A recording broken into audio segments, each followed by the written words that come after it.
Jordan Breeding, I've been thinking, yes, you've written the most articles of anybody at themodernrogue.com, but maybe it's not enough. I need you to pitch me on some Modern Rogue articles. Well, what if we just talk about history, all of it? That sounds like college. This episode of The Modern Rogue brought to you by Squarespace. Head on over to squarespace.com/rogue. Give it a free trial. And when you fall in love, make sure to use promo code ROGUE at checkout. You'll get 10% off. You're wearing a hat. Back in the day, you could get your ass beat for wearing a hat. Okay, first of all, this was a present from my daughter. And sake. all she knows is that I love my Weimaraner pup. So that's why it says Dog Dad. Well, and it's not the type of hat that would get your ass beat in the 1920s America, that I know of.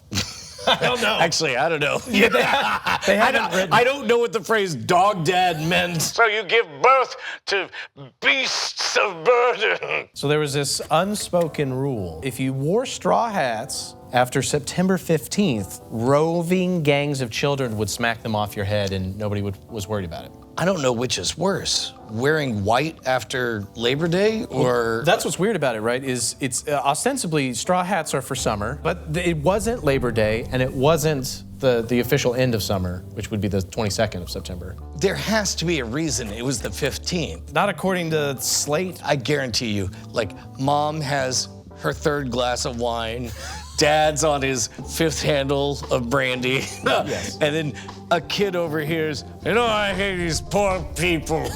Poor people wearing straw hats after, I don't know, September 15th. And then he runs outside. Well, apparently it wasn't just children either. There were a bunch of like day traders or like stocks people that would knock each other's hats off like, ha, yes, and we're doing the thing. But the problem is that in the year 1922, kids started knocking hats off on September 13th, which is 2 days prior to when you're allowed to. And so this made everybody upset because it was like they were purging. And so cops started coming in to try and stop them. But then a whole gang of youths just started going around, specifically New York City, and just every time the cops would show up, they'd disperse, they'd reband. They had bats with nails in them. It was like the Warriors or something. That escalated very quickly from haha, that's a dumb hat, Yeah. pop, to I'm gonna murder you because you're wearing a straw hat. So nobody died, but there were many casualties across the area. The island was strewn with hatless bodies. But no, apparently it took from the 13th to like the 17th or 18th. They were just rioting. There has to be more of a reason for this than what I'm hearing. This is why Brant will slam his way in and explain. No, actually, there's a very clear through line here. Speaking of things that are different than the thing that you know now. Master of the transition. Go on. So Thanksgiving was very different. Actually, again, around the same time period, Thanksgiving tradition looked almost exactly like what we know of Halloween now. Let me try to describe that. 1980s, it's nothing but turkey ham hocks and arguing about the Dallas Cowboys, Yes. right? 1908, it was dressing up as goblins and the mummy. Almost, yeah. It was a little more racist than that. Apparently what you would do is you would put on masks of different ethnic groups that would highlight differing facial features. And you would run around and you would demand candy and you would demand things from people. It was just Halloween, a little more racist. And everybody's talking like this when they asked for it. And that was how Thanksgiving was until the Depression, when everybody got sad and they stopped doing it. But then in the 50s, they were like, what if we did that thing again, but with Halloween? I want every single word I say starting now bleeped out.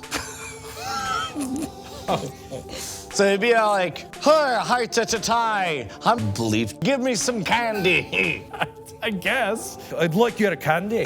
Get over here and give it to me. I'm wearing a facial mask that reflects my particular Scottish features. Yeah, there. But apparently this was also an extension of a thing that people used to do anyway that was not tied to Thanksgiving called mumming, where people just went around and they asked for stuff. Wait a minute, is this where in like Game of Thrones they would talk about a mummer's farce? Essentially a busker's shenanigan?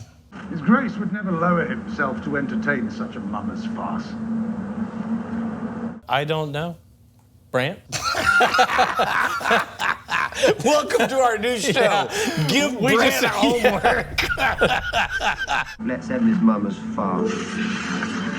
I will say it was exacerbated by mask manufacturers. So this is a time when people are able to manufacture more things. They were doing more, hey, Thanksgiving's coming. Make sure you get your crazy mask. And they would put it in stores with other things. This is the modern parallel was, I believe it was George W. Bush was the last one to alter when daylight savings ended, and it was allegedly because the Mars company said, you know, it'd be neat, George GWB, is you could fund the war on terror by making it more daylight on Halloween. Then we could sell more of them candies, and you could make more of them government dollars.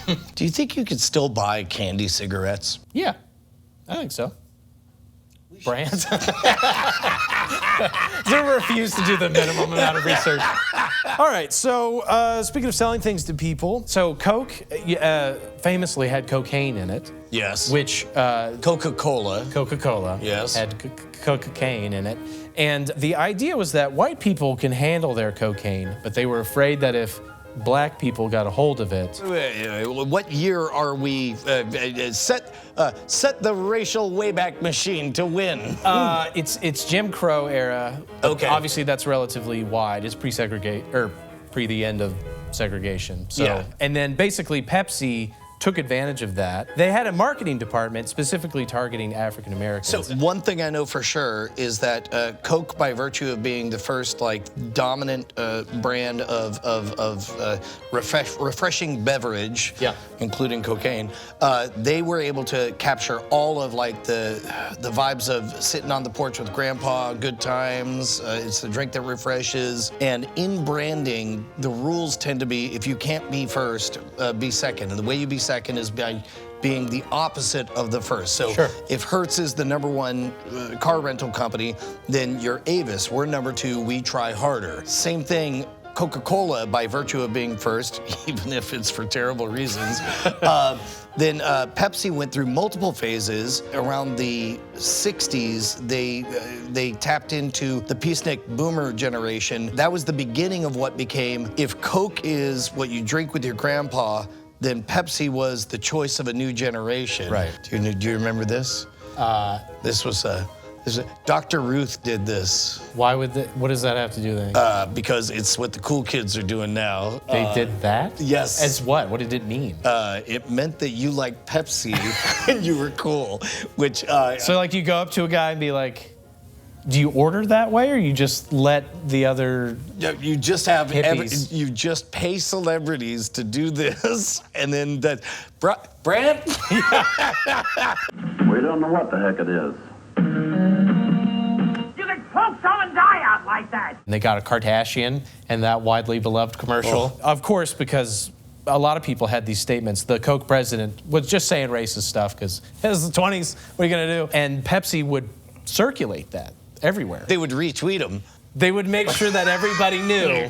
And then Mountain Dew disrespected my people. Oh, okay. I think I know this one. Yeah, it was all like, you are some Mountain Dew to Appalachian people. That's what you make. It's moonshine. Now bleep that one, because that was no, I can say that because I am of the Appalachian. A lot of people don't know that Mountain Dew was originally a whiskey chaser. And then it was just like, well, what if you just drank it by itself? And it turns out it causes you to become extreme. Yeah. Well, then so eventually they actually had enough people get mad about the, hey, that's not nice to us. And so they're like, oh, then it's for gamers or whatever. Yeah. It's skateboarders. No, it's for young people who are doing Tarzan swinging on rope moves. And, Speaking of your amazing accent from earlier, What? I got a real transition. No, you don't. I do. No, you don't. Leap Day. Leap Day is like, the years aren't exactly 365. Every so often you do a leap year. We call it a leap year, but you get an extra one day. Yeah. In Ireland, traditionally, that was a day when women could propose to men, because wouldn't that be wacky? And actually, this is a stereotype that's held long enough that there was like a 2010 movie about it. I'm going to propose to my boyfriend on Leap Day. Yeah? That's the stupidest thing I've ever heard. This is dope, and not just for the women-men dynamic, but like it should be everything. Like car manufacturers should. What's the opposite of manual? Blow up a car? Yeah, legit opposite day. But what's funny is we co-opted it, and specifically, there's like 3 counties in Illinois that until 1984, for Leap Day, a bunch of women got to be on the city council. Okay, wait. Well, I just... What just happened there? A bunch of women. Okay. What I mean basically is it's the idea that the city council was, obviously this is for dudes. Can you imagine if a lady was on this? That's crazy. Let's give them a day. Super crazy. Hey, give me some candy. It's almost Thanksgiving. So women would be on the council, the city council, but they would also be all the cops, and they'd be all the firemen. But still, the whole premise was they're trying to get a dude. They're out there, they're arresting people, and they're like, fines are you gotta take me on a date. You gotta give me a smooch, Yeah. mister. So that was the spirit of it. It was kind of like a coy, let's mix things up so that we can make the entire city a mixer for a little bit. Sorry, officer. I know you pulled me over, but I assume it's opposite day. Why is that, sir? Because you's a lady. Yeah, because it's a lady cop. I'm an offensive stereotype. Give me candy. It's almost Thanksgiving. But it was weird because in a lot of these articles, they were interviewing couples, because I guess it was a slow news week or whatever in the New York Times, and they were like, we're waiting for Leap Day so that she can propose. That was in high school. They called it the Sadie Hawkins dance. Yeah. where it's like the girls they would- did that. Yeah, They would have dances too, and it would be like, Yeah. the men would all just kind of sit there waiting to be. I'm here for any kind of like institutional like opposite day. So, you know, male. That's my transition. If that's the transition, there's Irish and English, and they both have male. Okay. And it used to be that in London, in England, mail was very expensive. It would be like an entire day's wage to send somebody a letter. And they would have to pay for it. The person receiving. Yeah. And so if you didn't know it was coming, they're like, you want your letter? And I'm like, I don't know. But then, at some point, it got very cheap. In London, Victorian-era London specifically, was the rise of all sorts of sort of proto things all at once. There's proto-email, because the post would run 12 times a day. 12 times a day. Yeah. People would literally write letters to each other with the expectation. They would write return post on it, which meant write a response right now and give it back to the guy, because he's coming to me. So the guy would and then I'll sit send it to there you. and wait while you read it or whatever. Proto-email or whatever pops up, but so does marketing. Direct marketing just explodes because people were able to just nuke everybody with catalogs. Scammers, where they would just shoot letters to everybody and be like, it's me, your grandmother, send me $1. And they're like, all right. And I guess they weren't smart enough to know where their grandma lived. I don't know.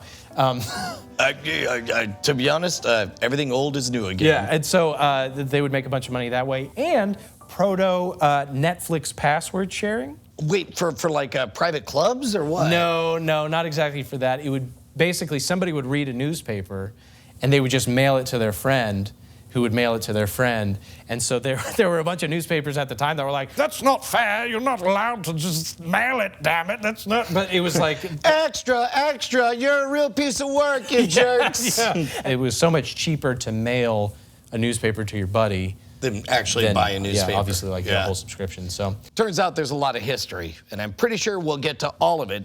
But until then, where can we see more of Dr. Jordan? Oh, Dr. Jordan Breeding and his channel. Dr. Jordan Breeding. He gave me a false diagnosis once. Told me the only cure was to watch all of the Scream movies. Well, I just watched all of the Leprechaun movies. So there's your connection. Bit on the nose with that one. Yeah. You have a unique talent for torturing yourself by watching extraordinary amounts of content. Somebody's got to do it, I guess. Oh, dude, I don't know. Thank you very much, Dr. Jordan Breeding. Yeah. All the way back when I was full-time touring with the Bizarre Magic Show, Squarespace was my portfolio. That was how I got booked. Everything that was hard for me to do 15 years ago, the design decisions, integrating with social posting and stuff, is now dead simple. I mean, I don't want to say they were watching me learn and decided to just build the whole platform just for me, but it kind of feels like it. Stuff like an email list. I'm telling you, people may change platforms, but they don't tend to change their email address. 24/7 support, distributed hosting, and of course, as you grow and your message gets out there, you're gonna wanna take advantage of their e-commerce platform. By now, you know what to do. Head on over to squarespace.com/rogue, spell it right, R-O-G-U-E. Give it a free trial. And when you do sign up, use that promo code, get 10% off. This video is supported in part by viewers like you over at patreon.com/modernrogue. We just recently published our first pass edit for the $1 bow tie video, which you can check out there. And that's also where you can get your name in the credits that you're seeing right now. Just right down there. Hey, I'm Brant. I didn't want to step on the bit. You know, we like to have fun around here, but I did want to give credit where credit is due. Jordan did the vast majority of research in this video. I helped out with little bits and pieces, but like he did a lot of that. Anyway, hey, how are you? That's great. I hope you answered positively. Bye.